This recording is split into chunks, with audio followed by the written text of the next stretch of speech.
The 18th of August 2012 at the Taj Samudra Hotel in Colombo, a reception organized by the National Peace Council sees representatives from the Sri Lankan government, opposition, diplomatic community and members of civil society who are here to meet and greet 2011 Nobel Peace Prize laureate Leymah Gbowee, known for leading a women's peace movement that brought an end to the Second Liberian Civil War in 2003.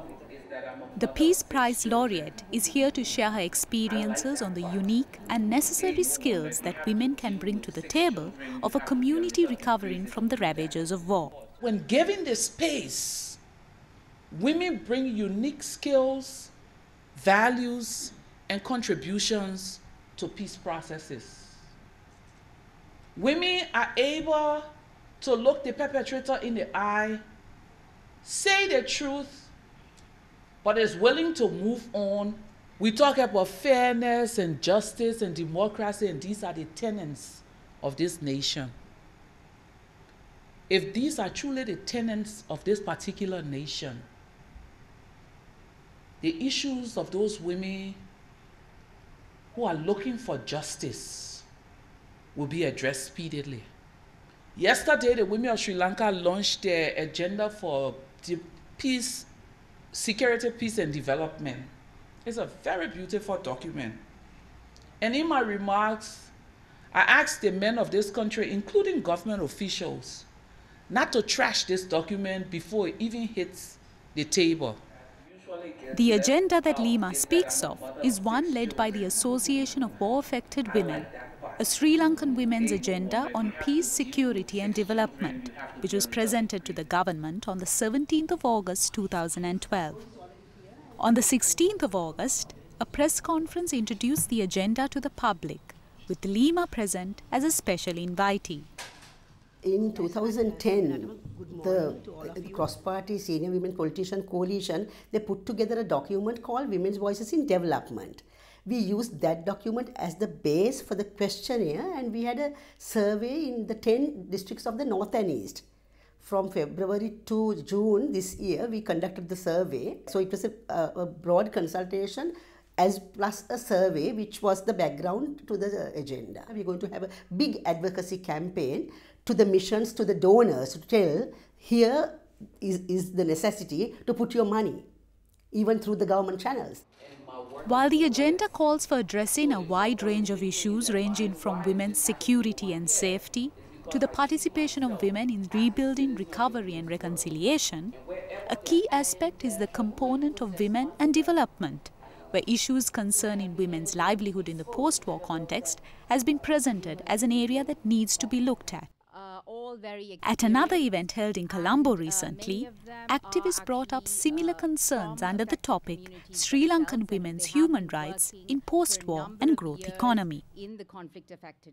There's a huge need for us to look at how the development process is being perceived or taken by the women, because women's way of understanding progress, growth is different the way that government has defined development. And therefore, the event organized by the Center for Human Rights and Development and Women's Action Network in partnership with the Program on Women's Economic, Social and Cultural Rights brought together women working in the North and East who share their experiences and insights on the challenges that women face in the post-war environment. அநேகமாக யுத்தத்தால் பாதிக்கப்பட்ட பெண்கள் வறுமையிலும் வறுமையான பல கஷ்டத்துக்குள்ள உள்வாங்கப்பட்டு இந்த கடைகளை வைக்கிறது. அப்போ சனங்களுக்கு வந்து சாமான் எங்கே விலை குறைய கிடைக்குதோ இல்லாட்டி எங்கே மெலிவாக கிடைக்குதோ அங்கே தான் போவாங்க. இப்படியான சந்தர்ப்பங்களில் இந்த இராணுவம் கடைகளை வைக்கிறதால இந்த பெண்கள் தங்களோட கடைகளை மூடிட்டு எந்த தொழில் செய்கிறன்னு தெரியாமல் தங்களோட வாழ்வாதாரத்தை இழந்த மட்டும் இல்லாமல் இந்த பொருளாதாரத்தையும் இழந்து நிற்கிற நிலைமை வந்து அநேகமாக கிழக்கில் ஒவ்வொரு பகுதியிலையும். அதே நேரம் அந்த இடங்கள் இப்போ எங்களோட இடங்களை பார்த்தா அந்த ஒரு வளமான இடம் இவங்களை வெளியேற்றினா எந்த இடத்துல கொண்டு வந்து குடியேற்றுறதுக்கான வாய்ப்புகளோ இல்லாட்டி அதுக்கான சந்தர்ப்பங்கள் இல்லை. Land has been commodified under the market economy. Whereas if you start framing land as a natural resource which supports livelihoods, which guarantees right to food for all, then it's not a commodity to be traded, it's not a commodity for government at their will to give out, but it's a natural resource which belongs to everyone to access, use, have decision-making power over it.